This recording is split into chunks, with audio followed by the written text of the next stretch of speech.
اللہ الرحمن الرحیم۔ رسول اللہ صلی اللہ علیہ وسلم کی عورتوں کے بارے میں ہدایات۔ جس دور میں نبی اکرم صلی اللہ علیہ وسلم مبعوث ہوئے اس میں عورتیں حد درجہ مظلوم تھیں، ان کی حق تلفی ہوتی تھی، ان کے ساتھ برا سلوک کیا جاتا، ان کے ساتھ دھاندلی اور بڑا ظلم کیا جاتا۔ رسول اللہ صلی اللہ علیہ وسلم کی بعثت سے پہلے عورتیں جن مظالم کا شکار تھیں ان کی چند صورتیں تھیں۔ نمبر 1، مردوں کے نزدیک عورتیں ایک طرح کا سامان تھیں، ان پر مال سامان مویشی کی طرح مالکانہ حق رکھتے اور جس طرح چاہتے ان میں تصرف کرتے۔ نمبر 2، عورتوں کو وراثت میں حصہ نہ ملتا۔ نمبر 3، بیویوں کی تعداد یا طلاق کی تعداد میں عورتوں کا کوئی دخل نہیں تھا، مرد جتنی شادیاں چاہتا تھا کرتا تھا اور اسی طرح بار بار طلاق دیتا۔ 4، عربوں کے یہاں جب باپ مر جاتا تو بڑا بیٹا سوتیلی ماں کا دوسرے کے مقابلے میں زیادہ حقدار ہوتا اور اسے مال کی طرح اور دیگر معاملات کی طرح وراثت میں خیال کرتا۔ 5، عرب میں جنسی بے راہ روی کی مختلف شکلیں رائج تھیں، جیسے ایک خاتون سے کئی مردوں کا جنسی تعلق قائم کرنا۔ اس صورت میں پیدا ہونے والے بچے کے بارے میں خاتون کو اختیار دیا جاتا کہ جس شناسہ کی طرف چاہے منسوب کرے، پھر وہی اس کا باپ قرار پاتا۔ ایک بدترین صورت یہ عام تھی کہ شوہر اپنی بیوی کو کسی بڑی شخصیت، شاعر، لیڈر، ہیرو کے پاس بھیج دیتا، وہ اس کے ساتھ شباشی کرتا تاکہ پیدا ہونے والا بچہ اس کی نمایاں صفات کا حامل ہو۔ اس کا نام وقتی نکاح رکھتے۔ اس کے علاوہ بھی وقتی و عارضی شادیوں کا چلن بد تھا۔ ہمارے دور میں صورت زنا کے مشابہ ہے اور بھی جنسی تعلقات کی نت نئی شکلیں تھیں۔ عورت ذات پر ظلم کی سب سے بدترین شکل اس دور میں یہ تھی کہ ننھی بچی ہنستی کھیلتی زندہ کو دفن کر دیا جاتا اور وہ اپنے فرسودہ تصورات کے مطابق رشتہ دامادی کو عار سمجھتے۔ 5ویں اور 6ٹھی صدی عیسوی میں یونانی اور رومی اور ہند و چین کی تہذیبوں کا حال بھی جزیرۃ العرب سے بہتر نہ تھا بلکہ بدتر تھا۔ حضور اکرم صلی اللہ علیہ وسلم کی آمد ہوئی تاکہ عورتوں کے حقوق کی بازیابی کریں، اس پر ڈھائے جانے والے مظالم سماجی گھریلو دور کریں اور اس کی عظمت رفتہ کو واپس کریں کہ وہ مردوں کے ساتھ معاشرہ سازی میں حصہ لے۔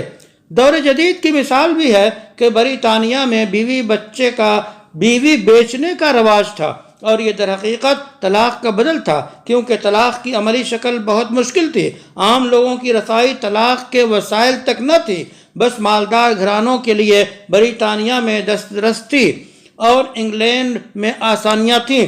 17ویں صدی کے اواخر میں یہ سلسلہ شروع ہوا جس کی شکل یہ ہوتی کہ شادی سے پریشاں جوڑے مدت طے کرتے، شوہر کھڑا ہوتا اور ایک پٹا بیوی کی گردن یا کلائی یا کمر میں باندھ کر سامان تجارت کی طرح پیش کرتا، لوگ بولی لگاتے، جو زیادہ قیمت لگاتا اس کے حوالے کر دی جاتی۔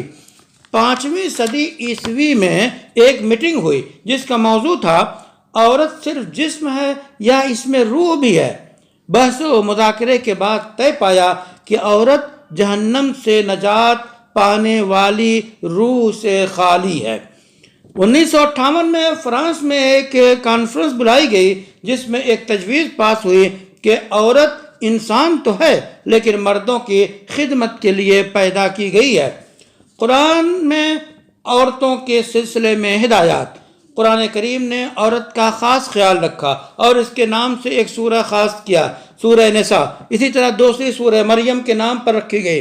قرآن نے عورت کے احوال و مسائل پر کئی صورتوں میں بحث کی ہے، سورہ طلاق، سورہ بقرہ، سورہ نور، سورہ احزاب، سورہ ممتحنہ، سورہ تحریم۔ اور قرآن نے جاہلی دور میں عورت کو ذلیل سمجھنے پر سخت نکیر کی ہے، جیسے ننھی بچی کو زندہ دفن کیا جانا اور اس کا قصور صرف نرینہ اولاد نہ ہونا۔ قرآن نے کہا وَإِذَا الْمَوْءُودَةُ سُئِلَتْ بِأَيِّ ذَنبٍ قُتِلَتْ، جب زندہ درگور کی جانے والی بچی سے سوال کیا جائے گا کس جرم میں تجھے قتل کیا گیا۔ قرآن نے اس باپ کی سوچ پر قدغن لگائی جو بچے کے پیدائش پر غم و عار سے زمین میں دھسا جا رہا ہے۔ قرآن نے نقشہ کھینچا ہے وَإِذَا بُشِّرَ أَحَدُهُمْ بِالْأُنثىٰ ظَلَّ وَجْهُهُ مُسْوَدًّا وَهُوَ كَظِيمٌ، کہ ایسا لگے جب عورت بچی کی پیدائش کی اطلاع دی جاتی ہے تو اس کا چہرہ سیاہ ہو جاتا ہے اور وہ لوگوں سے منہ چھپاتا پھرتا ہے۔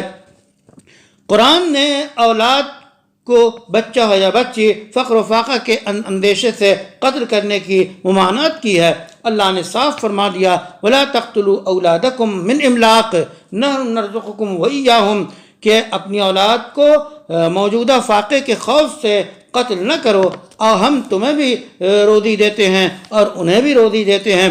قرآن نے مرد و عورت کی کارکردگی کے بدلے کو یکساں قرار دیا، مساوات کا درس دیا اور فرما دیا یا ایھا الناس انا خلقناکم من ذکر و انثی وجعلناکم شعوبا وقبائل لتعارفوا ان اکرمکم عند اللہ اتقاکم۔ یہ قرآن نے مرد و عورت کے استقلال کا تذکرہ کیا اور زندگی کا پہیہ بغیر استقلال کے باہمی برتاؤ کے نہیں گھومتا۔ قرآن نے ہر میدان سے متعلق عورت کی ذمہ داریوں کو ذکر کیا اور اسے مکمل حیثیت دی۔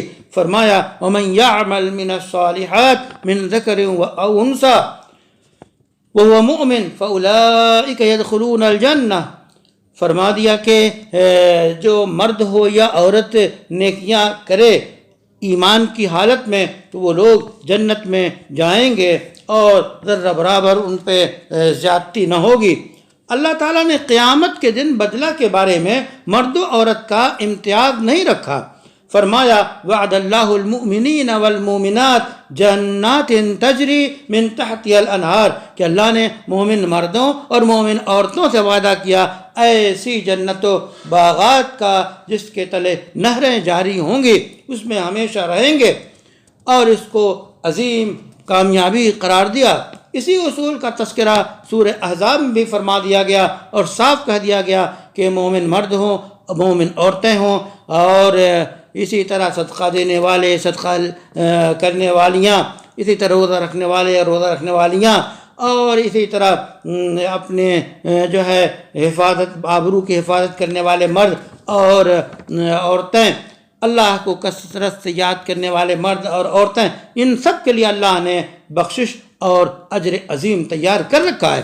قیامت کے دن اللہ کی نعمتوں سے لطف اندوز ہونے میں مرد عورت دونوں شریک ہوں گے، اور فرما دیا یوم تری المؤمنین والمؤمنات یسعی نورهم بین ایدیہم وبایمانہم بشراکم اليوم جنات تجری من تحتها الانہار خالدین فیہا ذلک هو الفوز العظیم۔